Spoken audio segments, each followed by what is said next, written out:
Hi, I'm Jay, and today we're going to take those tails that have been sitting under salt since December. We're going to clean them, go through the process, what I do in terms of cleaning them, drying them, and getting them ready for use to add to bucktails. Stay tuned. I wonder what Morgan Freeman's doing right now.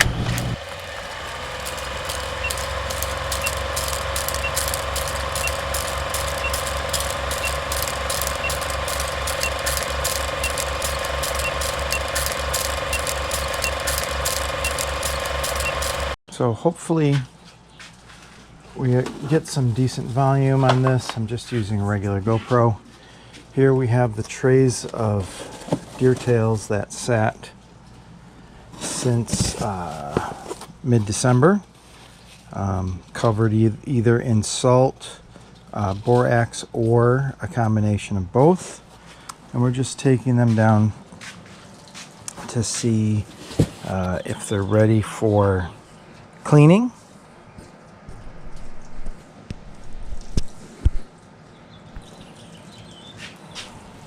We're doing this on a chesty rig today. So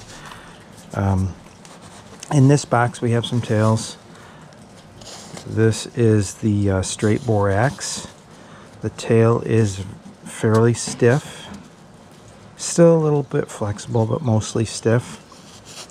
This is the straight borax.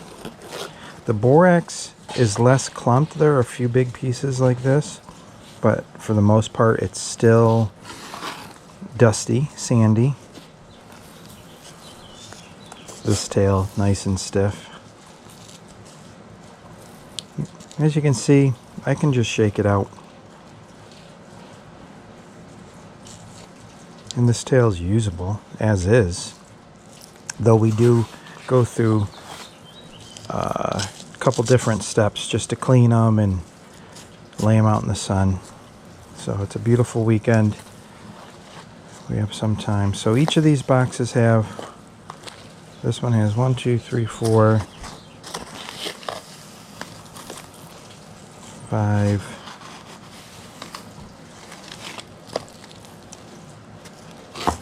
6, 7 large bucktails. So that anywhere between 5 and 8 per box.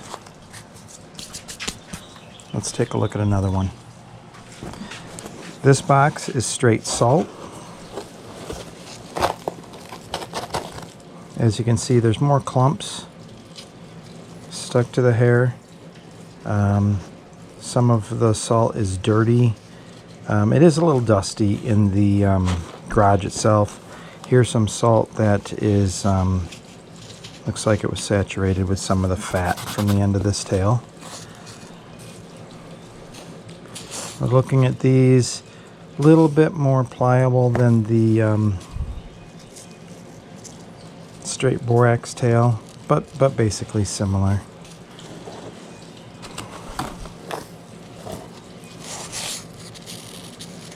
They both kind of end up getting this white, dried out, crusty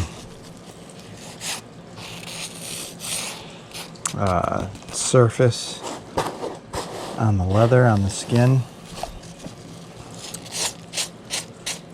On the skin side, though the borax, the granules are a little bit thicker, kind of crunchier. Here's a section on this tail as we clean them in the soapy water. Here's a section that could probably be scraped. That's a little piece of fat right in this area.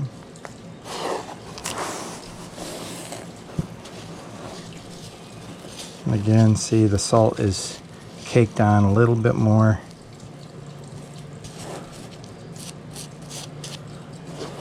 But it's easily broken up. Very nice. These are nice tails.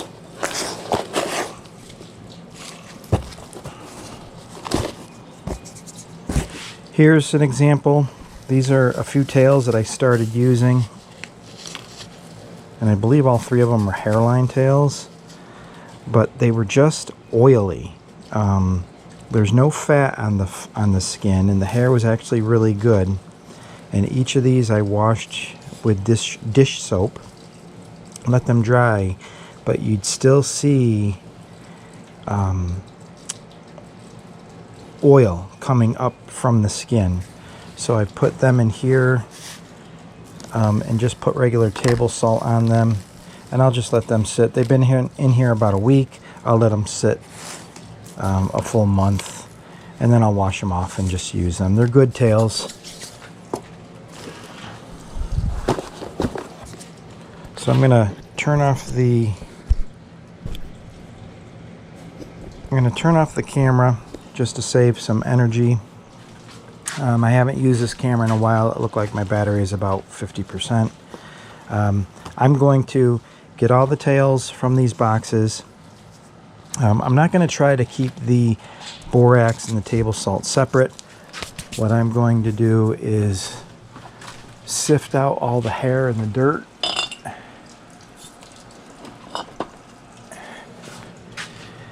And then I just keep them in old mason jars where the lids say tail salt, deer salt, and as you can see, this one was already half borax. Some silly labels, just so we know that it's not for consumption. It's specifically just for deer tails. But I will turn off the camera, get all the tails taken out, shaken off, and then we'll get some 5-gallon buckets, a little bit of soap, a little bit of water, and we'll go on from there. Turning the cameras back on real quick, just to show the tails with the borax. They kind of have this hard, crusty surface. Doesn't really hurt anything. I could just shake these off. I could probably tie with these if I brushed out all the grains out of the hair, but we'll see how this washes off.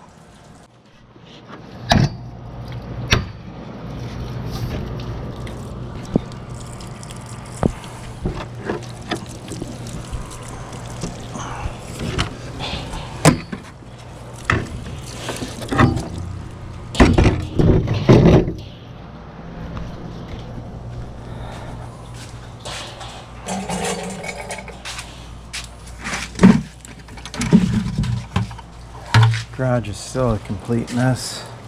I got things all over the place.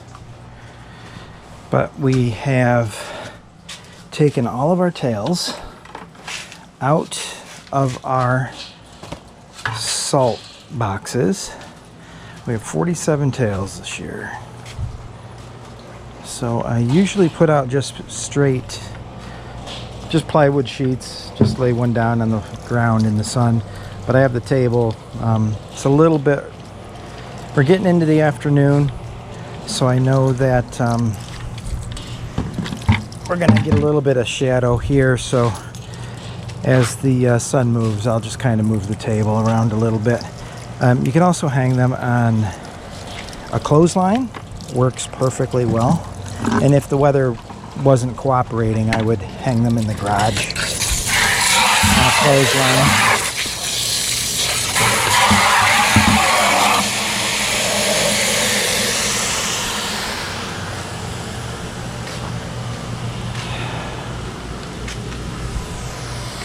So we're going to use just a regular Dawn dish soap. This is what I had in the house.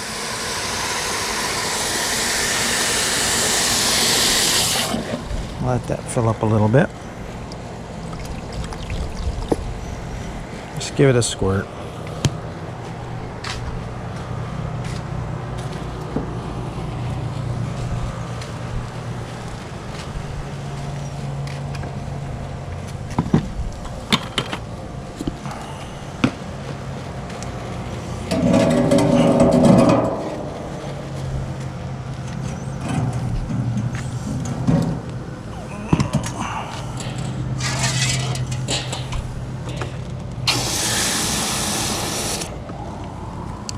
So as you can see, the borax tails have a little bit kind of a crusty surface to them as compared to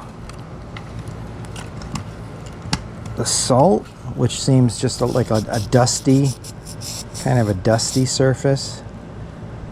But both tails are dried out about the same. I see really no difference or reason to use one over the other yet. I've always used table salt.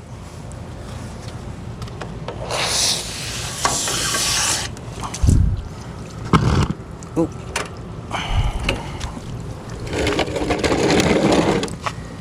Though I do know that borax has also been a long-time favorite. Years and years people have used borax, no problem.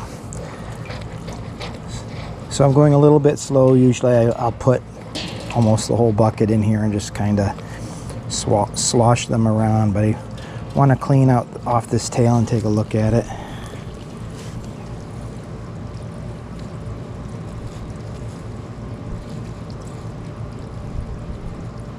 So it's hard to see because of the suds. When I rinse this off and put this out on the table, a couple little pieces of fat, that's going to get scraped off. But for the time being, a quick rinse in the soap bath just to get the salt or the borax out of the hairs and off the leather. Just drop them right on the ground. Now this is a fairly quick process, you know. I'm not going to be out here more than an hour total, I don't think. But here's an example of the borax tail. Look how feels like it's borax on the skin. When I scrape it, it feels salty. It doesn't feel fleshy. That's all we need. But you heard that hit the ground. It is, you know, it is, even though it's pliable like cardboard, it is also hard. I guess kind of like a thin plastic. That's what it kind of feels like. So in this stage, we're washing off the poo and the blood and the dirt and the ticks along with the salt or the borax.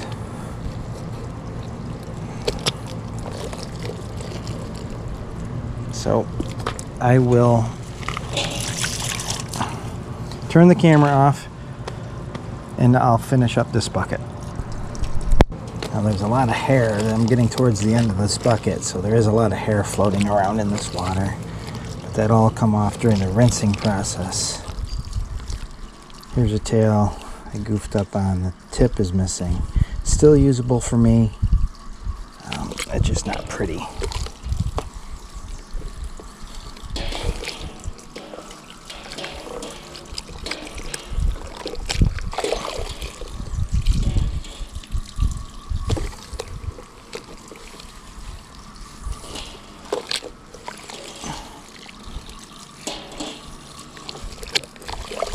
This must have been the last box I did. Here's another mistake where I cut through the skin.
There are two different knives you could use for this. Whatever you're comfortable with. Actually, there's another one, the regular pocket knife I carry when I hunt would work just fine as well, because I also use that for skinning. But whatever knife that you're comfortable with skinning, I have this old Buck 333. It's the companion knife for the larger buck hunting camping knife, or the larger X-Acto blade with the curved blade, kind of like that, for skinning the tails, but also doing this part here. So as we can see, like I pointed out in the beginning, this tail has a little bit of fat on it, and instead of cutting this off and losing some of this hair, we can very easily, at this stage, just scrape the fat right off. Let's take a quick break and get a cloth.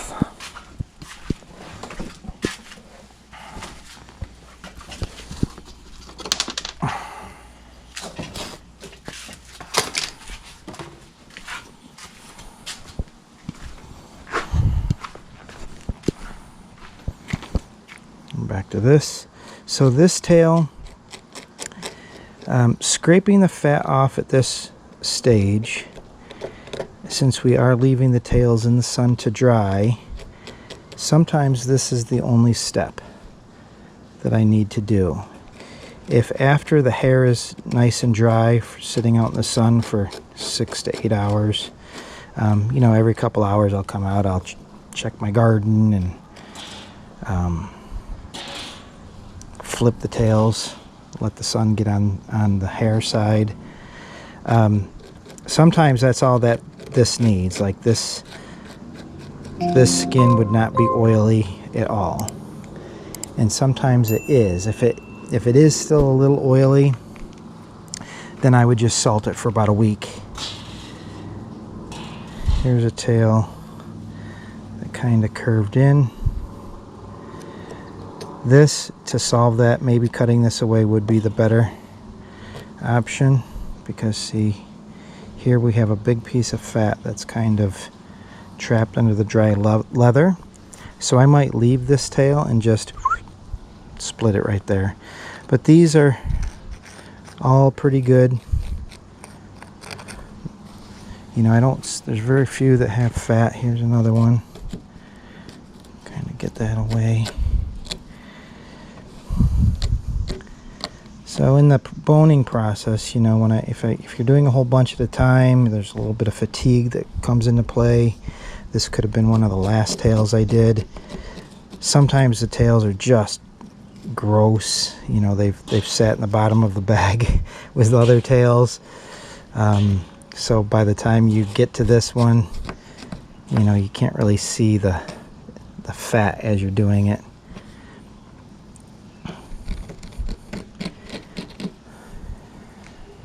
But for the most part, these are all pretty good, and you can see the difference just in these tails. The tails that had borax, which have this white kind of crusty layer, and the ones that had salt, which are just more clean looking. Either, you know, it doesn't make a difference in terms of usability for fly tying, but these are all pretty good. Now these are the first tails that I laid out right here, and you can see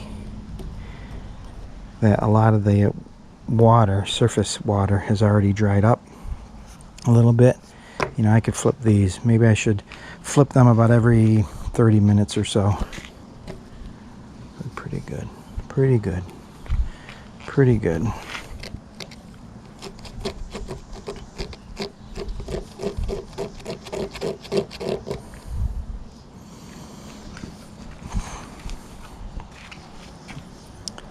These are all pretty good. A couple of these tails do have some dirt in them. I drop them on the ground. see this one, a little bit of dirt.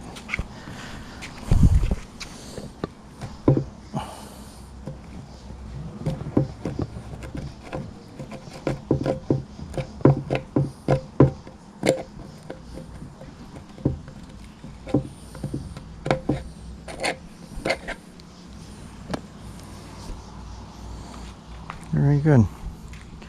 Like I said, this blade too, the same thing. You just scrape it like so.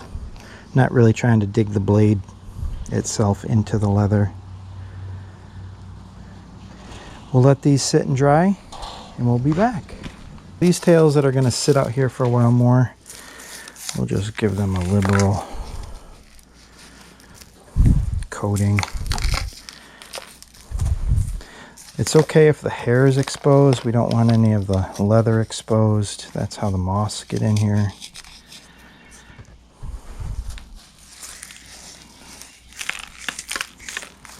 And then I usually keep a sack of good old-fashioned mothballs to help keep the moths and the varmints away. So I have this old sifter. I think it was used for taking rocks out of garden soil. Looks like my dad paid 50 cents for it at a garage sale. Kind of silly. It's just a old frame, or just a simple frame with some hard screen on it. It's a little bit thicker than regular wire. You can see I've used it for spray painting blade baits. I've had this thing for 25 years and my dad had it longer than that, so it's a good tool because we keep using it, right? So shame on myself. You can see there's salt on my table saw because I have two completely good workbenches that apparently are too good to use for this type of work. So my table saw is getting all the salt and borax sprinkled on it, so I have to be, as soon as we're done taking care of the salt and whatnot, what I do is I clean up my table saw really good, give it a coating of oil, because the salt will attract moisture from the air, and then I get little rust spots on my table saw. Ask me how I know that it rusts my table saw top. So very simply, I have my screen and I just take the salt, and this is the salt and the borax. We're going to mix it all. I don't see you know, there's not necessarily a benefit, but there's not a negative side to mixing it both. But I'm going to just kind of break up some of these clumps. If they're too hard and too, you know, too dirty and greasy, slimy, I'll throw them out. But as you can see, the hair is also separating.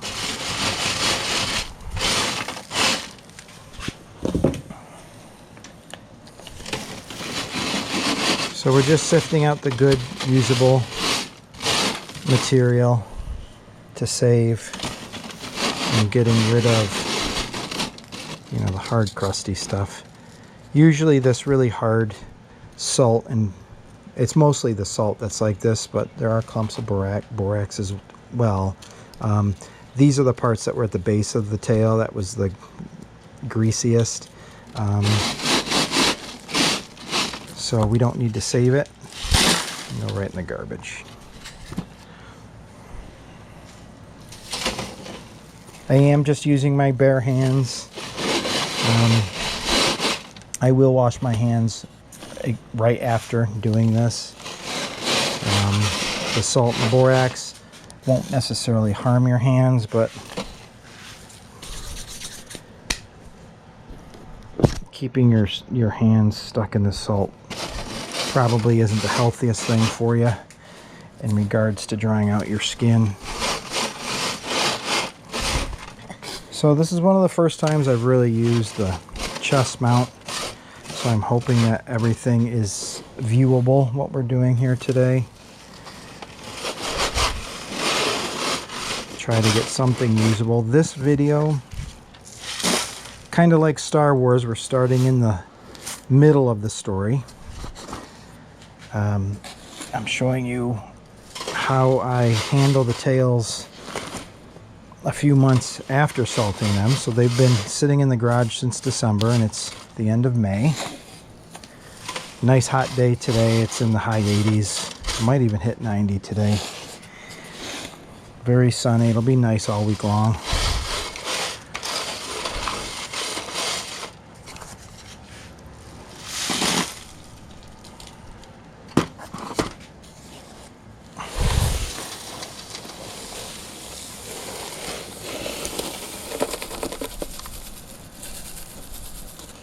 And these trays I save. I set them aside. They're my deer tail only trays, and they're just cardboard box lids. You know, you can see that that red one there is the lid to a copy paper from Staples.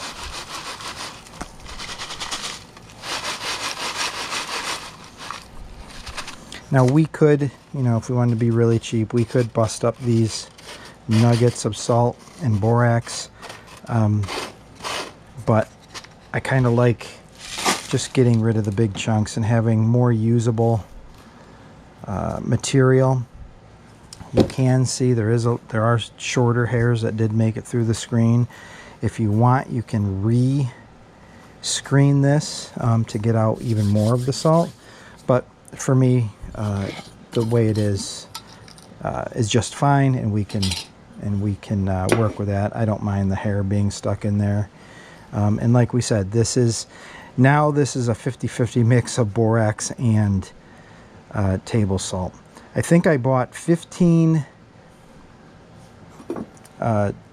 this size containers of table salt, and I bought 3 boxes of borax. That was roughly equal. So I will go in the house and get a scoop. No, I can use this. I have a coffee mug in my... Oh, I got 2 things. I use this. I just have a smaller little canning jar. You know, this is a jelly size canning jar, which will work perfect.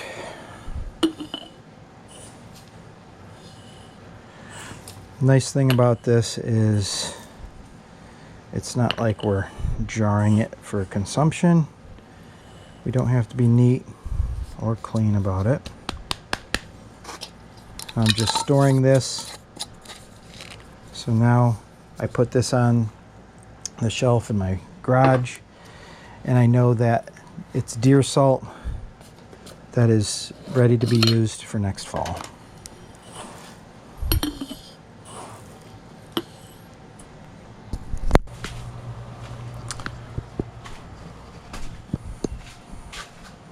So we have 10.5 jars. Does it say? I should know how many quarts. What is this? 10.5 quarts maybe? So we'll make sure that we label these deer salt.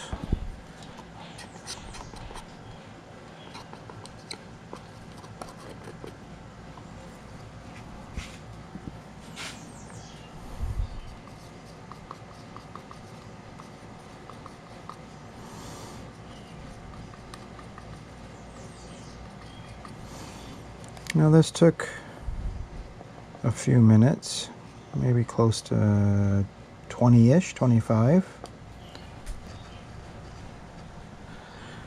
So we will go outside and check the tails.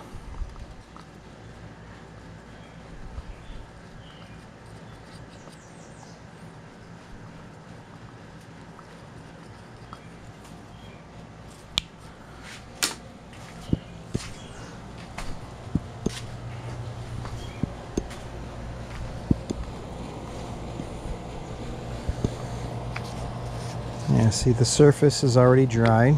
It is a very nice, warm, sunny day. So we'll just flip them. I noticed a couple of the tails here, the tips look brown, and I'm waiting for them to dry so I can really look to see if it's the white that's the brown, or if that center, if the hairs in the center are so long they overlap the white, because it just looks like a nice tan kind of mixed in. Now, like I mentioned, we are kind of doing this, starting the story in the middle. I will do probably a second video that will be the end of our trilogy, and then what we'll do for that one is show how we take a few of these tails and put some color in them. And then, just like Lucas, I will then finish the trilogy by showing part one of the story. By that time, it'll be sometime in the fall, and we will show a video splitting the tails, deboning them and salting them. So as you can see, there's some nice big tails here. You know, that's 14 inches. It's a nice tail. You know, and there's a bunch like that. So, trying to get them on the board so they're all mostly not hanging off, to keep them from drying bent, if at all possible. You know, nice and flat is what we want. And there we have it. So these tails, once they're dry, I'll take a comb and just comb through them. Any that are a little dirty, which they all look pretty good, but if there are any that are dirty, they'll go in the soap bath again and then get rinsed off and dried, just like we're doing now. But other than being combed through, they might just need a rinse, and maybe not the soap bath, but I'm pretty happy with all of these. These are some nice bright tails. Look how big this tail is. That was a big deer. That was a real big deer.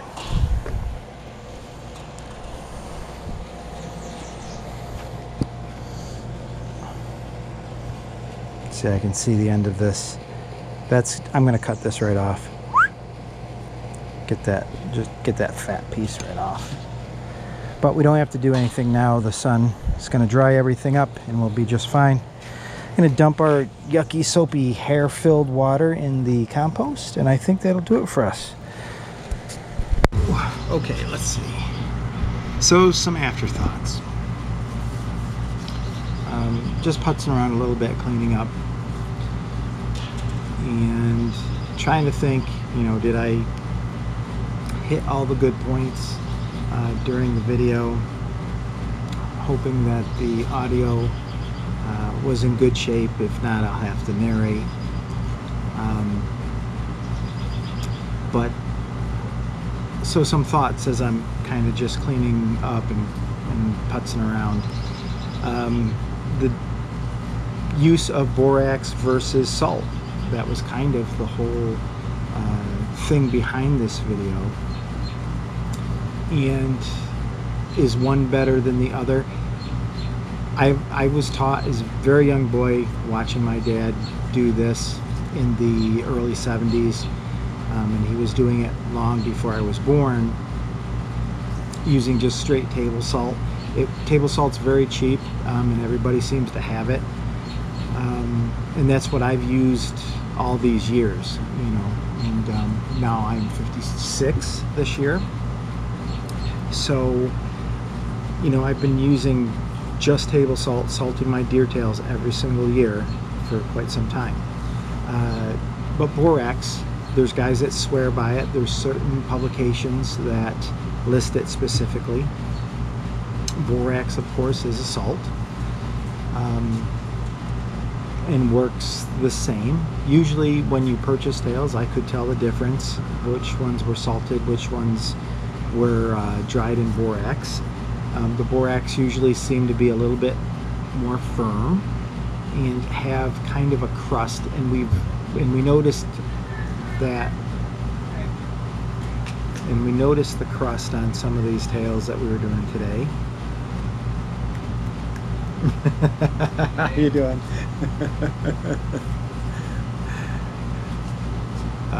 So we got the neighbors next door. The little girl is 2. She's adorable. So we do have, you know, you could tell a difference between a tail that was salted and a tail that was dried in borax. The borax tails seem to have a granules. They seem to have a harder shell, so to speak. They'd be more like a harder shell. But I just think that's the difference between how table salt draws the moisture out and how the borax does. Looking at the tables in the different boxes, it did seem that the borax worked a little bit quicker. Now I didn't get any of that on the video, but I checked my boxes every few weeks or so. We're at the end of May, so beginning the last couple weeks in December till now, I do check them every few weeks.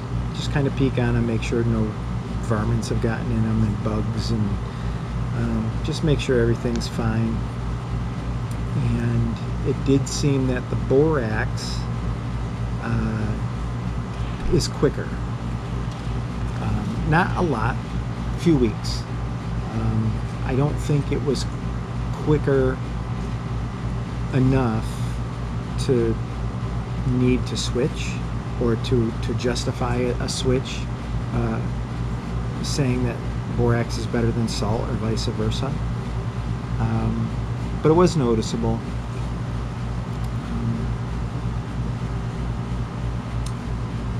The other thing that we did, we're still talking about the difference between salt and borax, is as we were emptying the boxes and saving our salt for next time, it did seem that the borax was less clumpy than the salt, and there was more of the older salt, where I took the big chunky clumps of it and brushed them aside and then threw them in the garbage.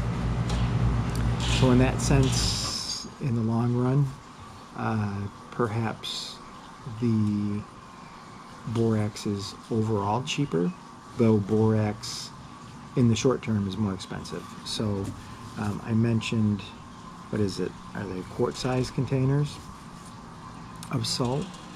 Are what, 75 to $1.50 a piece, and a box of borax that you find in the grocery store is about $8 a box. So definitely the salt is much cheaper. Doing a 50-50 mix didn't make a difference, I don't think. Didn't hurt, but there was no clear benefit to doing a 50-50 mix. Though now that it's all completely mixed 50-50 right now, we'll see how it works next year.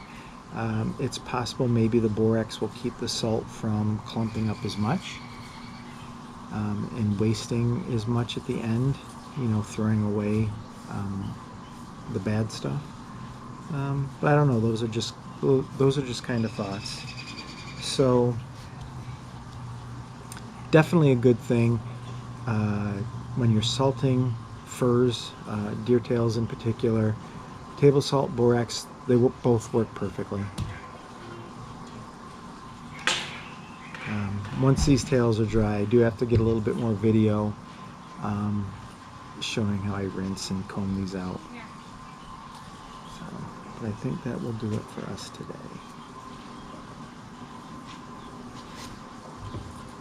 Hey Jay, how's it going? Good, how are you? Okay. So, they think I'm a lunatic. So I hope you enjoyed this first video, which is actually part 2 of a 3-part series on how I process deer tails. Later in the summer, we'll take a few of the tails that we took from the salt and washed, and they're drying out in the sun right now. We'll take a couple of those, and I'll show you what I do to go about adding some color. We'll have to dye up at least 10 to a dozen, at least, I think would be a good. There's a lot of really good tails there, but 47 tails, you know, I only need about 20 white tails for the year, including what I already have in the inventory. So we'll add some color to those. That will be the second video in a three-part series, second but third of the three-part series. And in the fall we'll do part one of this series, and I'll show you how I take a tail straight from the deer's butt, and how we go about boning it, salting it, and getting it ready for the process that you saw here today. I think that'll do it for us today. The tails are still sitting in the sun drying. They'll be outside for another couple hours. Usually at this time I make some sun tea, putz around in the garden, play with the dogs, things like that, just to keep an eye on them. Nothing usually bothers them, no bugs or anything like that. But I think that will do it for us today. As always, hit that like button and subscribe so you don't miss any new content. Check out the website jworthhandtied.com for the products, jigs, flies, and streamers that you've seen me tie here on this channel. There's also a couple pages on there with tools and supplies, so go in, check those out. You might find some good deals. I can't say, as always, keep tying, right? But until next time, guys, tie lines.